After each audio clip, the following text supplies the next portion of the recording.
Olá, galerinha do sétimo ano. Tudo bem, pessoal? Vamos então aí para a nossa aula número 7, né? Hoje nós já estamos aí um mês nessas aulas online, né?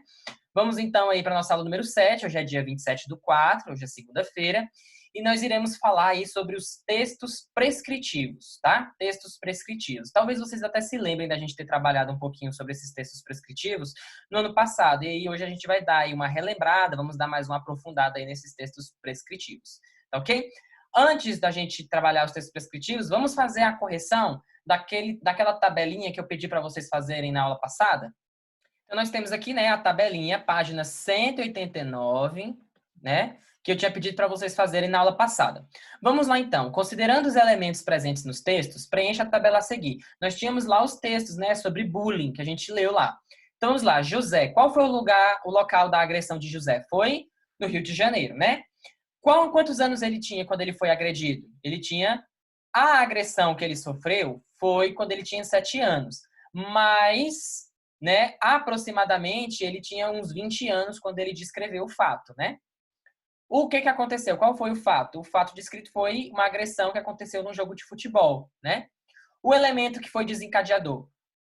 A vítima, né, no caso, o José, ele praticava bullying. Então, o bullying foi praticado no passado pela vítima atual. Então, a vítima hoje, que era a vítima hoje do bullying, praticava bullying no passado, né? E as consequências disso? As consequências foi que a vítima do passado se transformou no próprio agressor. Então, esse daí foi a consequência. Pedro. Qual foi o local da agressão de Pedro? Foi em Itabira, vocês lembram? Lá no interior de Pernambuco. A idade dele, então, ele tinha 11 anos. O fato que foi descrito era que ele era auxiliado, né, por um amigo valentão lá, que separava ele das brigas, né? Então, ele era auxiliado por um amigo valentão em troca de favores escolares que o valentão precisava lá, né? O elemento que desencadeador, possivelmente, os seus destaques nos estudos e a demonstração de medo, né? Como ele era uma pessoa que se destacava nos estudos, então aí os valentões acabavam, né, batendo nele, né, e fazendo tudo mais, e praticando bullying. As consequências. Então, não foi mencionado nenhuma consequência, né? A não ser a memória, né, dele que ficou gravado na memória dele, e aí ele contou isso aí. Marta. O local da agressão da Marta não é falado no texto, né? A gente não sabe exatamente, mas ela tinha 6 anos quando sofreu o bullying, né? E qual era o fato que foi descrito? Foi que ela sofria bullying por parte das professoras de matemática, né? Que sacudiam ela lá porque ela não conseguia fazer as contas. O elemento que foi desencadeador foi porque ela não soube fazer os exercícios. E as consequências disso é que ela abandonou os estudos, né? Nunca mais conseguiu aprender. Miriam. Não existe nenhum local da agressão, né? Miriam, ela tá contando sobre a filha dela, né? A idade da filha dela é 10 anos. O fato, a filha dela sofre humilhações na escola, né? E recebe apelidos pejorativos. Por quê? Porque a filha dela seria alta, magra e tem os cabelos encaracolados e tem muito estilo. A consequência disso é o quê? A menina quer fazer o quê? Quer trocar, né, o cabelo, quer mudar aí a forma do cabelo. Ok? Então, essa daí era o que era para vocês fazerem aí, que eu passei na aula passada. E, analisando a história contada por José, responda, por que ele é o único a usar um nome fictício? Porque ele teme novas agressões, né? Já que, no caso dele, foi o caso que teve o reencontro com a pessoa do passado. Belezinha? Então, vamos lá para os nossos textos prescritivos. O que são textos prescritivos? Os textos prescritivos ou textos injuntivos não são a mesma coisa, tá? Textos injuntivos e textos prescritivos.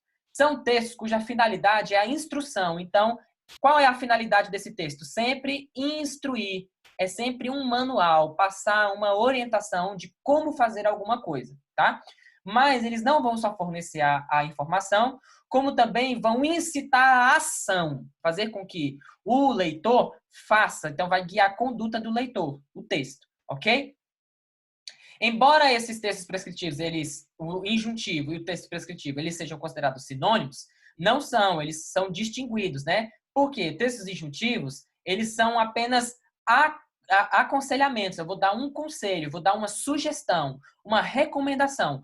No textos prescritivos, eu vou ter uma ordem, tá? Então, você sempre vai diferenciar o texto injuntivo do texto prescritivo por causa disso. Porque o injuntivo eu sempre vou dar uma sugestão, tá?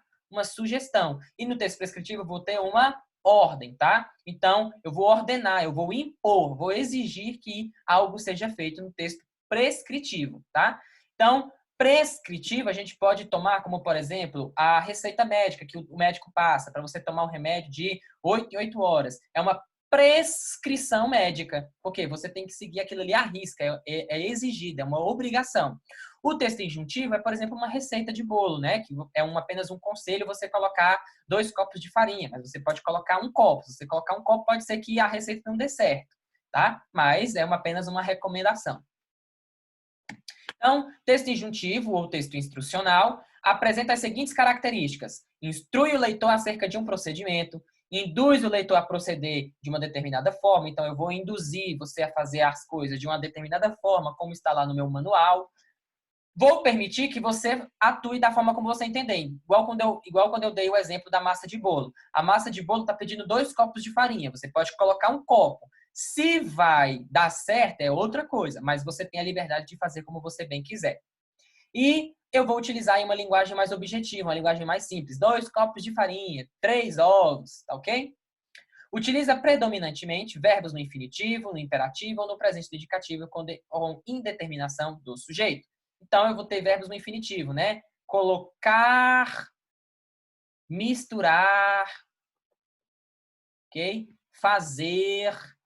Então, aqui é tudo verbo no infinitivo. Verbos no infinitivo, pessoal, vocês já devem ter visto, com certeza que vocês até lembram. Olha só, pessoal, verbos no infinitivo são as terminações em ar, ir, ok? São essas terminações aqui, ó, que é o infinitivo, ok? Então, sempre que o verbo terminar em ar, ou ir, ele está no infinitivo, tá? Então, esses verbos no infinitivo, eles vão aparecer mais frequentemente aí no nosso texto injuntivo.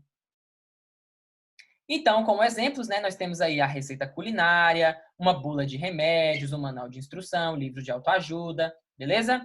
Texto prescritivo. O texto prescritivo, já por sua vez, ele já vai ter umas características parecidas, mas vão ter características diferentes.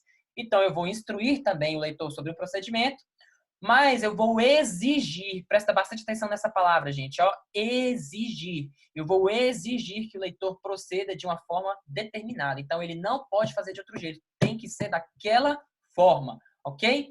Não permite a liberdade de atuação do leitor. Então, você que está lendo lá o texto prescritivo, você tem que fazer daquela forma, daquele jeito que foi mandado. Você não pode mudar, beleza? Então, vai apresentar o caráter coercitivo. Também vai ter aí uma linguagem objetiva e simples. E eu também vou ter aí a predominância de verbos no infinitivo ou no imperativo. No imperativo são as ordens, né? Faça, ok? Tome de 8 em 8 horas. Então, é verbos no imperativo. Como, por exemplo, nós temos aí as cláusulas contratuais, os contratos, né? Eles não podem ser alterados, as cláusulas têm que seguir daquela maneira. Nós temos as leis. As leis trazem lá o quê? Exigências. Você tem que agir daquele jeito. Você tem os direitos e os deveres, mas você tem que agir daquela forma. Você não tem liberdade para você agir da forma como você bem entende em relação às leis, ok? Beleza? Em relação às regras, beleza? Nós temos aí também os códigos, a Constituição, edital de concurso público, né? E regras de trânsito. As regras de trânsito também aí é texto prescritivo, ok? Um exemplo, pessoal, que eu falei para vocês. Nós temos aí a nossa Constituição, a nossa Carta Magna.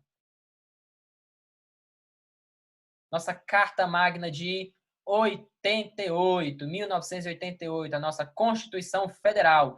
A Constituição Federal, pessoal do sétimo ano, é o nosso livro que contém todas as leis do nosso país, as leis e os nossos direitos e deveres aqui do país. É a nossa Constituição, é a nossa lei, é a nossa carta, a nossa lei pétrea, tá?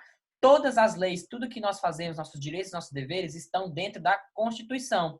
E o Brasil, os governos, né, eles precisam agir de acordo com a Constituição.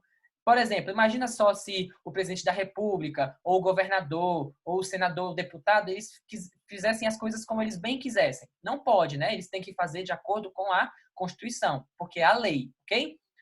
Nada está acima da lei do Brasil, beleza? Então, nós temos aqui, ó, artigo 5º todo mundo talvez já deve ter ouvido falar do artigo 5º da Constituição Federal. O artigo 5º é o que traz ali os nossos maiores direitos como pessoas, como cidadãos do Brasil. Então, nós temos aí, ó, a primeira: todos são iguais perante a lei, sem distinção de qualquer natureza, garantindo-se aos brasileiros e aos estrangeiros residentes no país a inviolabilidade do direito à vida, à liberdade, à igualdade, à segurança e à propriedade nos termos seguintes.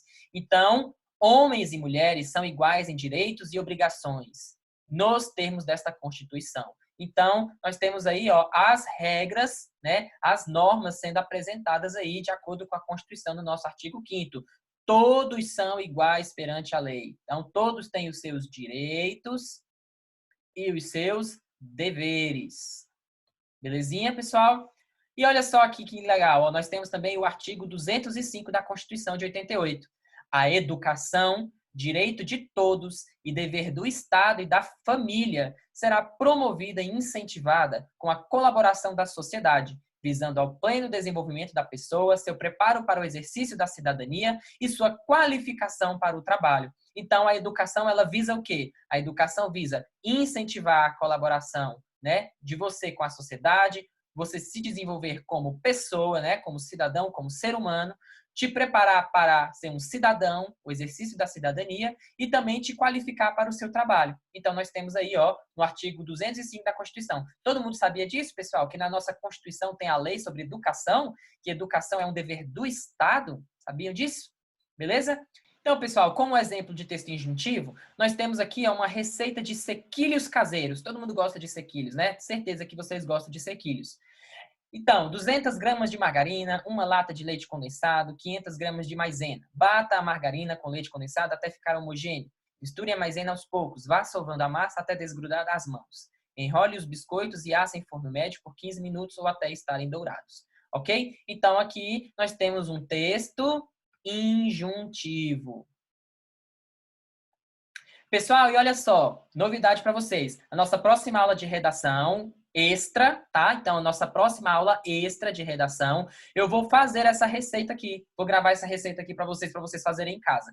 Tá ok, pessoal? Então, essa aí foi a nossa aula de hoje. Se vocês tiverem qualquer dúvida, vocês mandam aí nos comentários, tá ok? E aí, eu queria que vocês fizessem o quê? Eu quero que vocês produzam um texto injuntivo, tá? Vamos produzir um texto injuntivo.